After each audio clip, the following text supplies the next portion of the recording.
আজকে পঞ্চম শ্রেণীর আমার গণিত বই থেকে 105 পেজ থেকে 109 পেজ পর্যন্ত কিছু ভগ্নাংশের অঙ্ক দেওয়া আছে, সেগুলো করাবো। দেখো, এখানে একটা আয়তাকার কাগজের ছবি দেওয়া আছে, যাকে কতগুলো অংশে ভাগ করা হয়েছে। তার মধ্যে থেকে কিছু লাল রং, কিছু নীল রং আর কিছু হলুদ রং করা হয়েছে, আর বাকি অংশটা খালি আছে। তো এবার দেখি আয়তাকার কাগজটাকে মোট কত অংশে ভাগ করা হয়েছে। 1 2 3 4 5 6 7 8 9 10 11 12 13 14 15 15টা অংশে ভাগ করা হয়েছে। তো এই 15টা অংশের মধ্যে লাল রং দেওয়া হয়েছে 1 2 3 অংশে। এখানে লব হবে 3, হর 15। 15 ভাগে 3 ভাগে লাল রং দেওয়া হয়েছে, আর নীল রং দেওয়া হয়েছে 1 2 2 ভাগে। 15 ভাগে 2 ভাগে তাহলে নীল রং দেওয়া হয়েছে, আর 1 2 3 4 5 5 ভাগে বা 5 অংশে হলুদ রং দেওয়া হয়েছে। তাহলে মোট কতটা রং দেওয়া হয়েছে? 1 2 3 4 5 6 7 8 9 10। যদি এইভাবে যোগ করো তাতে দেখো 15 ভাগে 10 ভাগ অংশে রং করা হয়ে গেছে। আর যদি এইভাবে যোগ করো তাতে 3 আর 2 5 আর 5 10।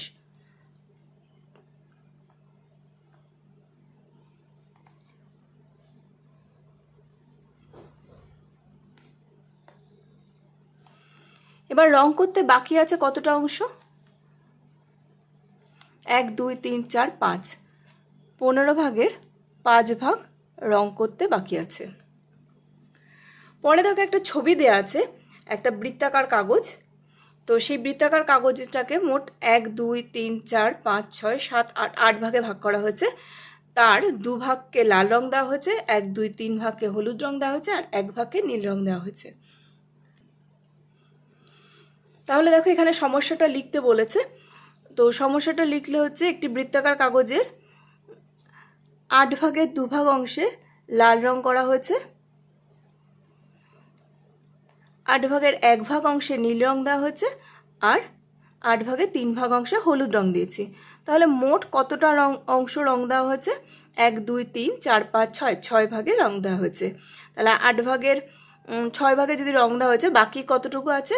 1 ভাগ 2 ভাগ। তো 8 ভাগের 2 ভাগ অংশ এখনো রং করতে বাকি আছে। দেখো এখানে একটা বর্গাকার কাগজ, যাকে 1 2 3 4 5 6 7 8 8 ভাগে ভাগ করা হয়েছে। একটি বর্গাকার কাগজের 1 2 3, দেখো 8 ভাগে 3 ভাগ অংশে লাল রং দেওয়া হয়েছে, 1 2 8 ভাগে 2 ভাগ অংশে হলুদ রং দেওয়া হয়েছে। তাহলে মোট রং দেওয়া হয়েছে 1 2 3 4 5, 8 ভাগের 5 ভাগ অংশে রং করা হয়েছে। বাকি আছে 1 2 3, 8 ভাগে 3 ভাগ অংশ রং করতে বাকি আছে, অর্থাৎ 8 ভাগে 3 ভাগ অংশ রং করতে হবে। নেক্সট দেখো, একটা ত্রিভুজাকার জমির ছবি দেওয়া আছে, যার 6 ভাগে 3 ভাগ অংশে ধরো ফুল গাছ লাগানো হয়েছে বা রং করা হয়েছে। এখনো 6 ভাগে 3 ভাগ অংশ বাকি আছে। এইভাবে এটাকে লেখা যায়।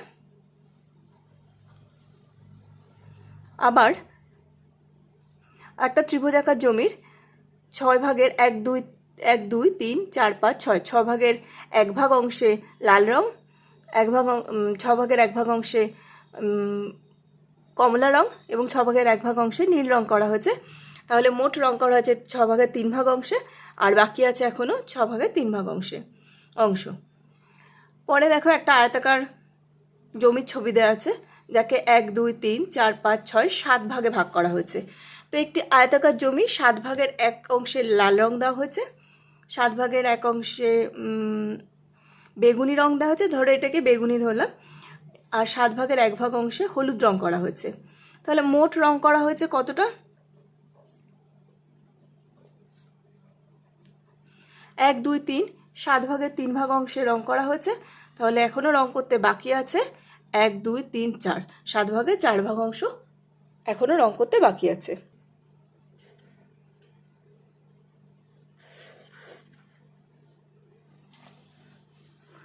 পরের অঙ্ক দেখো, যেমন খুশি রং দিয়ে আর সমস্যা তৈরি করি। ধরো এখানে 1 ভাগ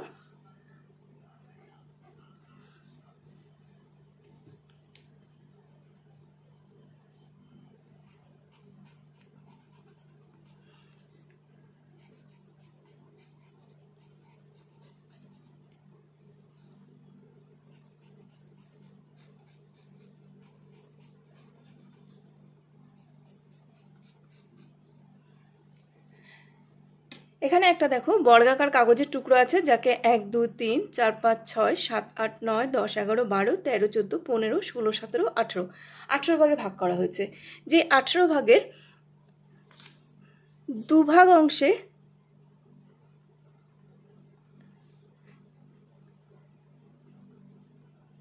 নীল রং করা হয়েছে, 18 ভাগে 3 ভাগে বেগুনি রং করা হয়েছে, আর 18 ভাগে 3 ভাগ অংশে কালো রং করা হয়েছে। তাহলে মোট রং করা হয়েছে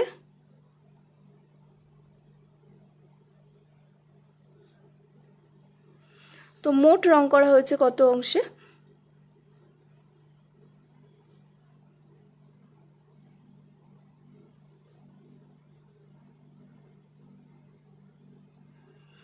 দুই আর 3 5 আর 3 8, 1 2 3 4 5 6 7 8, 18 ভাগের 8 ভাগে মোট রং করা হয়েছে।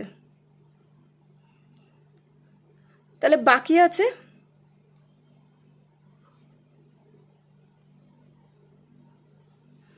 1 2 3 4 5 6 7 8 9 10, 18 ভাগের 10 ভাগ এখনো রং করতে বাকি আছে। নেক্সট একটা ত্রিভুজাকার জমি দেখিয়েছে, যার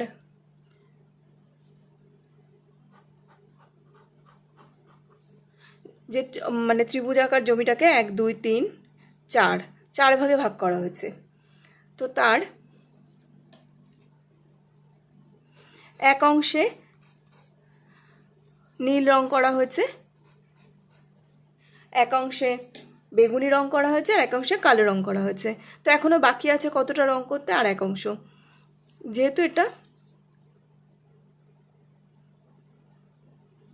4 ভাগে ভাগ করা হয়েছিল,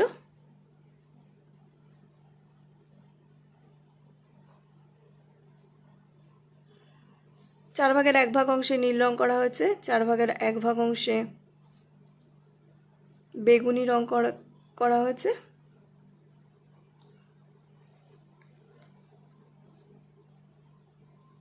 আর 4 ভাগের 1 ভাগ অংশে কালো রং করা হয়েছে। মোট 4 ভাগের 3 ভাগ অংশে রং করা হয়েছে।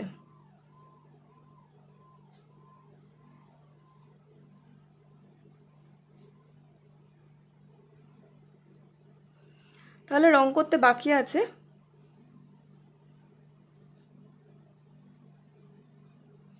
4 ভাগের 1 ভাগ অংশ।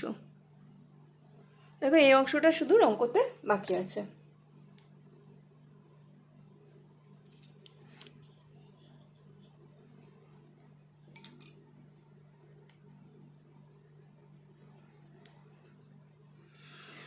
দেখো আজ স্কুল বাড়ির একটির বেশি জানলায় সবুজ রং দিই। শোভন একটা জানলা 4 ভাগের 3 ভাগ অংশে রং করার পর আমি ওই জানালায় 4 ভাগের 1 ভাগ অংশ রং করলাম।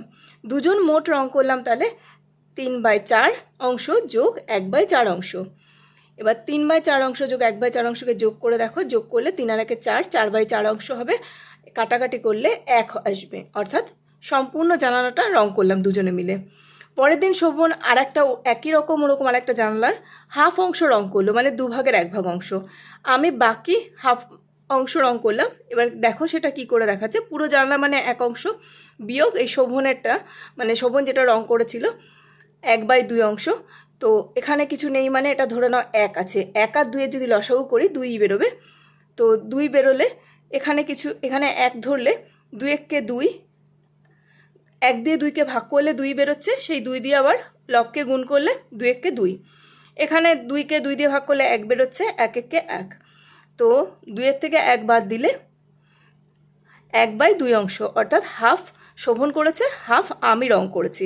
তাহলে শোভন দুদিনে কতটা অংশ রং করেছে? প্রথম দিন দেখো 4 ভাগের 3 ভাগ অংশ রং করেছিল, দ্বিতীয় দিন মানে হাফ অংশ রং করেছে, অর্থাৎ 2 ভাগের 1 ভাগ অংশ। এবার 3/4 আর 1/2কে যোগ করো। যোগ করতে গেলে এই দুটো সংখ্যাকে কি করতে হয়? প্রথমে এদের লসাগু করে নিতে হয়। 2 আর 4 এর লসাগু করলে 4ই আসবে। 2 দিলে প্রথমে দেখো 2 1কে 2, 2 2 4, 2 গুণ 2 করলে 4। এবার নিয়ম হচ্ছে এই যে মানে লসাগুটা বেরোবে এটাকে হর দিয়ে ভাগ করতে হবে। এখানে যদি 4কে 4 দিয়ে ভাগ করি 1 বেরোচ্ছে, ওপরে আছে 3। এবার এই যে ভাগফলটা বেরোবে সেটা দিয়ে লবকে গুণ হবে, তো 3 একে 3। দেখো এখানে 2 আছে, তো ভাগ করো, 2 দুগুণে 4। এই 2 দিয়ে ওপরে 1 আছে লবে, 2 একে 2। তো 3 আর 2 5, মানে 3 আর 2 5 অংশ, অর্থাৎ 5/4 অংশ শোভন মোট রং করেছে দুদিনে। এখানে লব হচ্ছে 5 আর হর হচ্ছে 4।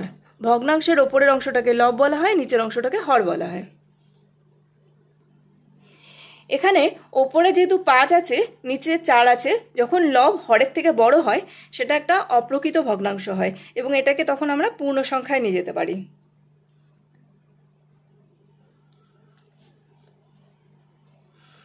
এখানে দেখো যেহেতু লব বড় হর ছোট, তাই এরকম ভগ্নাংশকে অপ্রকৃত ভগ্নাংশ বলা হয়।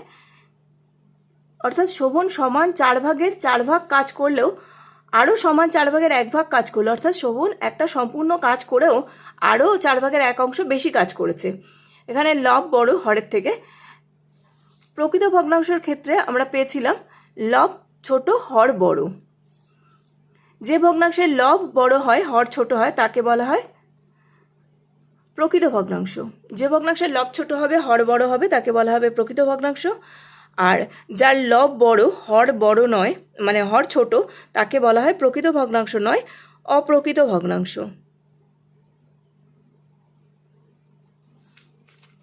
শোভন দেখো 5/4 অংশ রং করেছে, তাই শোভন রং করেছে 1 যোগ 1/4। 4/4 হলে কাটাকাটি করলে 1 বেরোচ্ছে, আর 4 যোগ 1 করলে এখানে দেখো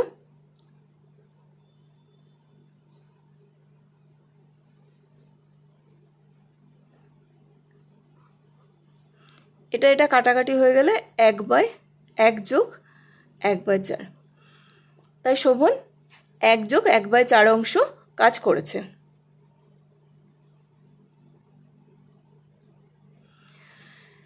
এক যোগ 1/4 অংশে অখণ্ড সংখ্যা ও ভগ্নাংশ মিশে আছে, তাই এই মেশানো ভগ্নাংশকে আমরা বলবো এটা আসবে কি 1/4 অংশ।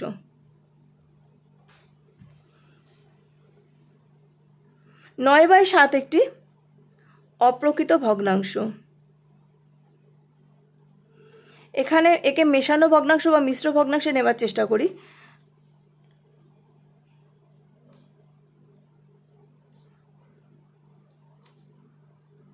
যেহেতু 7/7 আছে, 7/7 কাটাকাটি করলে 1 আসবে, আর 2/7 অর্থাৎ 1/2/7।